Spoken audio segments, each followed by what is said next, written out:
Imagine waking up to a world stripped of human life. A deafening silence pervades the air, the once hustle and bustle of everyday existence replaced by an eerie quiet. The echo of your own heartbeat becomes the loudest noise, the rhythm of your existence now, the only anthem to humanity. The protagonist, our lone survivor, awakens to this disquieting stillness.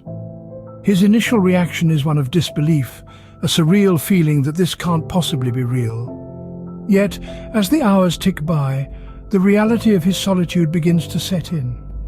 He roams the deserted streets, the empty echoes of his footsteps, a haunting reminder of the world that once was. He peers into the ghostly shells of abandoned houses, each one a mausoleum to the lives that once dwelt within, each one barren of the warmth and laughter that once filled them. The realization dawns. He is the last man on earth. In the crushing silence, sanity becomes a luxury. In this desolate new world, our protagonist grapples with an opponent far more daunting than any physical threat: isolation. With no one to talk to, no one to share a laugh or a tear with, the last man on earth is locked in a battle with his own mind.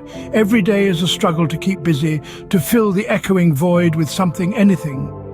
He tries his hand at various activities, seeking solace in tasks that once seemed mundane, but each effort only serves to further highlight the emptiness around him. The silence is a constant, haunting reminder of his loneliness.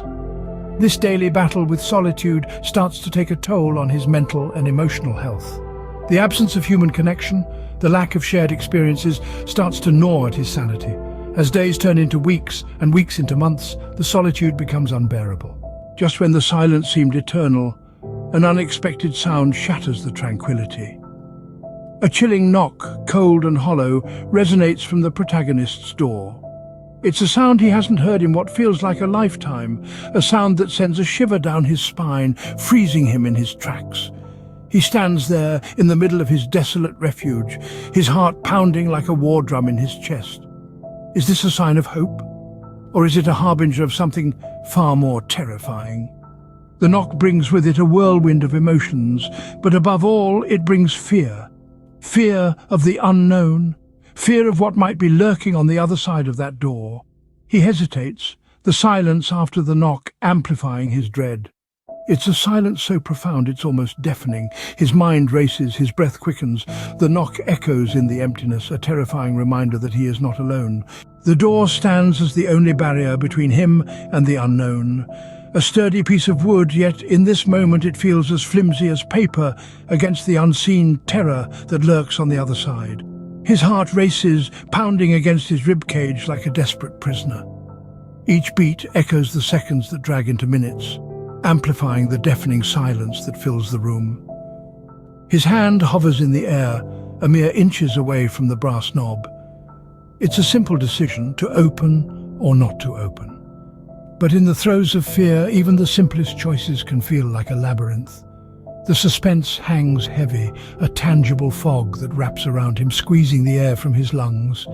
His fingers brush against the cold metal. It's a jolt, a reminder of the reality he is about to confront.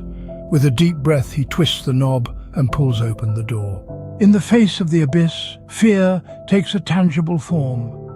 The last man on earth stands before a door, the barrier between him and the unknown. It's a threshold to a mystery that threatens to shatter his sanity.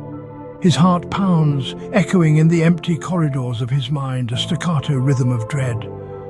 His hand trembles as he reaches for the door. Every fibre of his being screams at him to retreat, to hide from the unknown. But he is a prisoner of his own curiosity and fear. The door creaks open, revealing, what? We don't know, we can't know. The terror lies in the unseen and the unknown. The suspense reaches a fever pitch, the air thick with anticipation. His reaction, etched in every line on his face, is a mirror reflecting our own apprehensions, our own fears. In the silence of the deserted world, the last man on earth confronts his greatest fear.